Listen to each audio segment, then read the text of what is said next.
I'm back this afternoon with Reverend Dr. David Trawick here at Northwest Hills United Methodist Church in San Antonio. After our original interview, had several questions that some viewers sent in, and so I appreciate your time again this afternoon to address some really good questions that came in. Sure, glad to talk with you.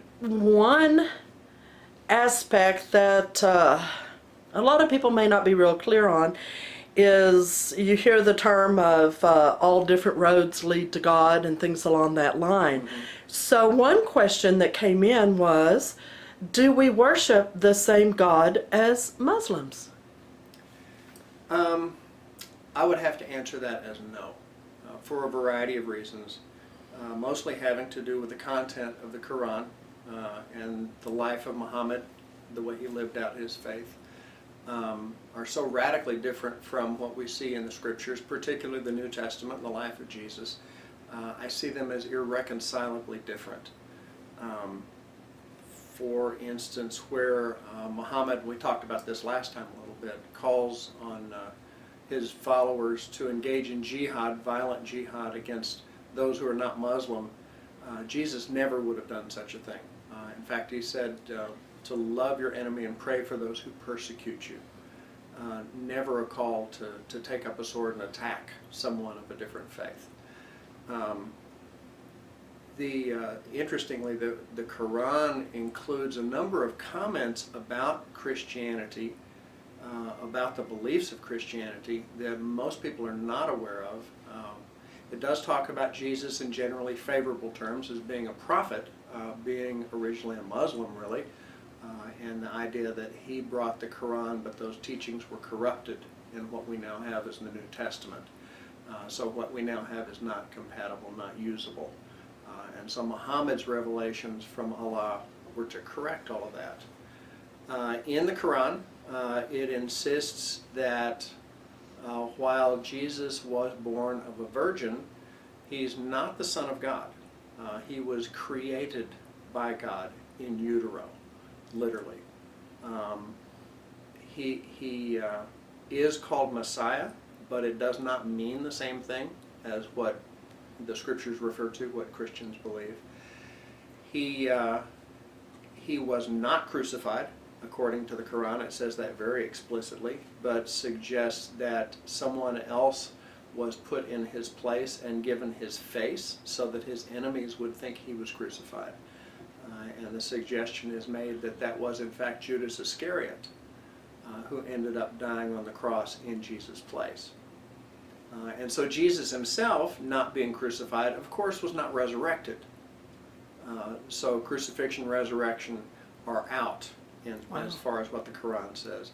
And so the idea of sins being forgiven by Jesus' sacrifice on the cross is not allowed, not considered part of the package, but explicitly denied. It does say in the Quran that he will return as a forerunner in later theology that developed as a forerunner of the return of the 12th Imam, which is someone that some Muslims hope for as kind of a messianic figure, but is not Jesus. Jesus would be more the forerunner of that Messiah figure. So there's some core tenets of the Christian faith that are explicitly denied by the Quran, which tells me this cannot be reconciled with the teachings of the New Testament and of Christianity in general. So no, I'd have to say no, it's not the same God.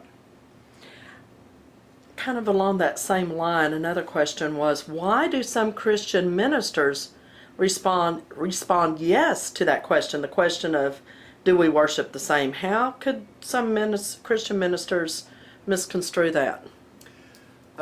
It is a popular idea that circulates very widely, along with the idea that all religions are aiming the same general direction. It has behind it, I think, kind of Rodney King's question of why can't we all just get along. It sadly is sometimes suggested by the way comparative religion courses are taught in college and even in some seminaries, where a lot of detail is left out in order to give us kind of a bland, vanilla view of all religions, where there are commonalities. we look at Judaism, Christianity, Islam as three great monotheistic religions in the world. And they will pick up phrases. For instance, in the Quran it speaks of Allah being merciful and loving or forgiving. But in terms of what it says Allah is actually doing, those characteristics are not played out. But those terms will be lifted and presented in such a way that it sounds really good. And so it sounds like the same character of God as what we see particularly in the New Testament. When you get down to the details and down to the deeper content, that's not in fact what we find there at all.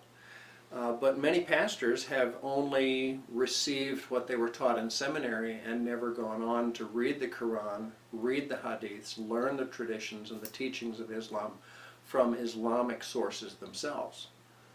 They're getting it from texts and professors who gloss over all of those things that are really so significant in terms of understanding Islam. Here's another question. Why are Christian ministers reluctant to speak about Islam, and why should they to their congregations? I think some Christian ministers are afraid to speak about Islam because they don't want to speak negatively about any other religion. I think sometimes it's a matter of political correctness, which finds its way into the pulpit. When you look at what happened with Pamela Geller's gathering recently and the attacks by a couple of Muslims who wanted to take her out because they're having pictures drawn of Muhammad, there's been a firestorm of criticism of Pamela Geller. Exactly. In the midst of that. And I think there are pastors who might have some curiosity, maybe have some questions, but they really don't want to go there because they don't want to be targets for that. And so rather than making themselves targets, they just don't say anything at all. Just avoid the topic altogether. Yeah. For those pastors that are considering sharing this type of information with their congregation, because you took your congregants through this process, how do you recommend for those that see that need today and want to do it, how should they prepare their congregations for it? The first thing they need to do is prepare themselves.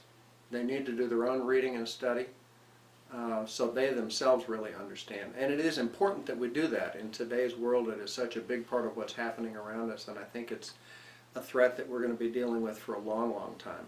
We need to understand the ideological, religious roots of what's happening in our world today. As far as preparing their congregation, really the best way to do that is learn to speak the truth boldly on all topics. I think many pastors will skirt issues that might be a little bit controversial. And if they're in the habit of doing that so as to not ruffle anybody's feathers, it can be very difficult to do that about anything, and particularly something that can be as inflammatory as an honest discussion about Islam today. So it's got to be a matter of being willing, ready, and actively engaged in telling the truth about other issues as well that can sometimes be difficult for people to hear and deal with.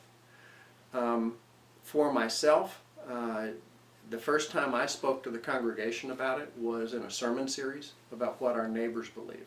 I think I mentioned this in our last interview, yes, where I talked about the Mormon faith, the Jehovah's Witnesses, Islam, because we've got neighbors, neighboring churches that are Mormon and Jehovah's Witness, and Islam was already in the news by that point.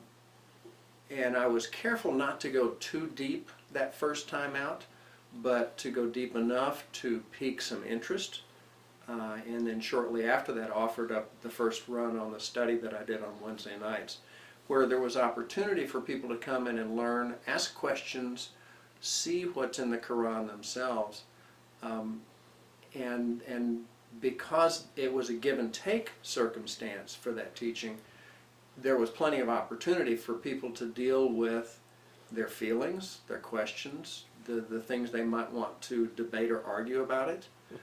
It provided them with a venue for that, but I had taken the time to learn and study enough that I knew what the questions and arguments might be and was able to answer them adequately. And so had a very good hearing that came out of that.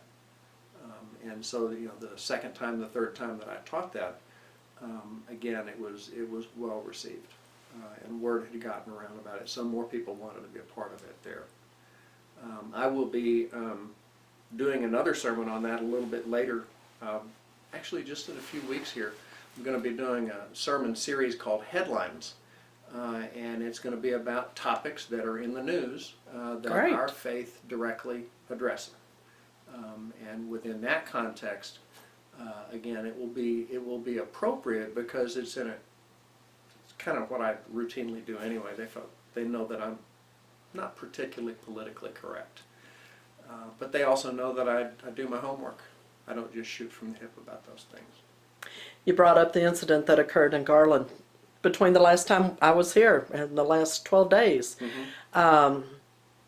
What, with that, the heightened alert on our military bases and all, what are you sensing? Anything new, especially being here in San Antonio where you've got a larger population? I think there's a new awareness that there are, in fact, Muslims living in our communities who may have more agreement with ISIS and others like them than we want to think. Even the federal government has had to admit that there may be plenty of folks around who are truly connected, if not structurally, institutionally connected with ISIS or Al-Qaeda or some of those groups, at least connected by ideology and motivated to move on it.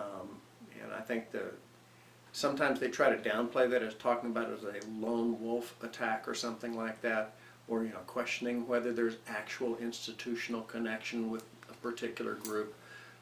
But I think more and more people are realizing over time, because these things happen over and over again, that a structural connection is not nearly as important as the ideological connection that motivates people.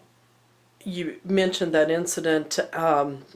It's interesting that the media, as you were saying, targeted her more than the two people who came to attack the situation.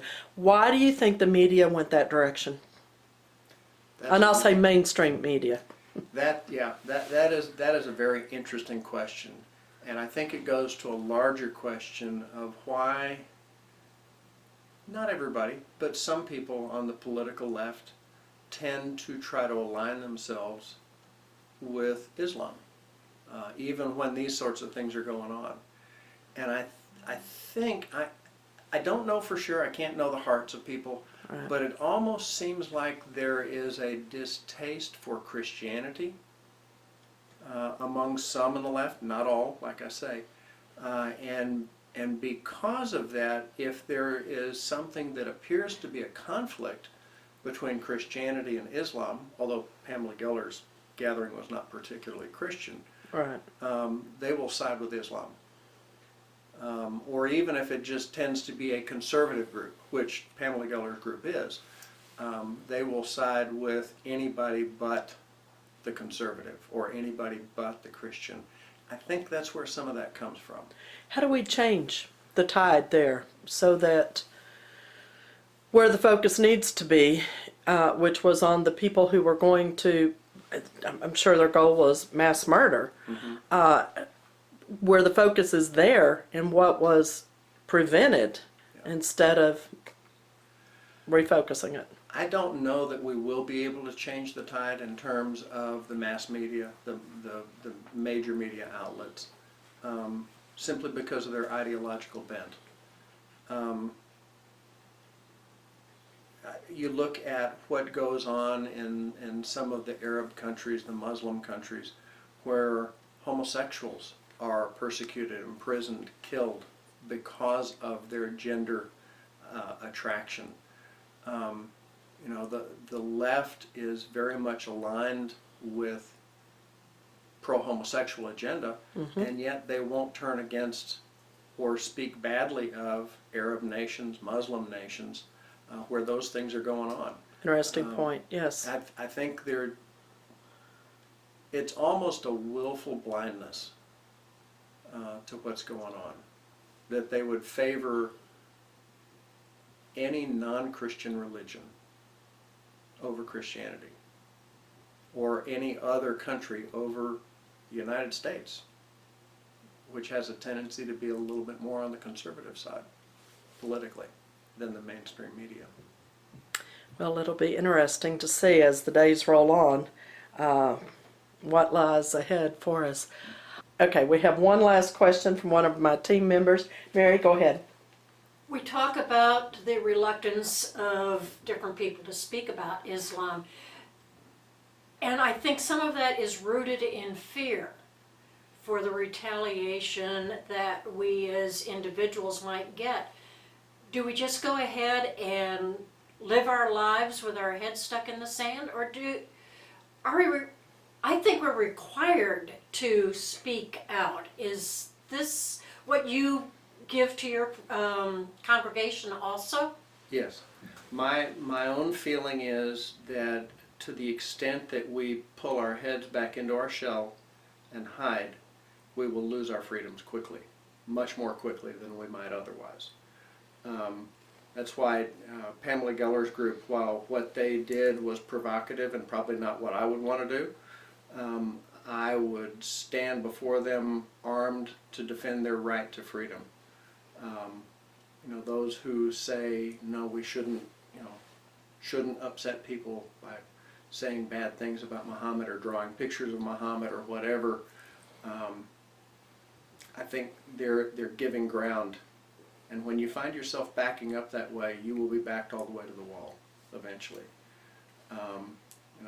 That's kind of the approach that Prime Minister Chamberlain took prior to World War II with Adolf Hitler. We'll let him have a little bit of ground, and he'll be happy, and that'll be fine. And then a little more ground, and that'll be fine. A little more ground, and that'll be fine. And they found out that just did not work. It only gave Hitler more ground. I think if we give ground on this, it will be the same thing with the same kind of result, where we will find ourselves in a worse situation rather than a better one. So how do we teach, train, encourage our fellow Christians to learn how to stand up? I think we have to begin with those who are truly willing to learn and understand the truth, and try to spread it from there.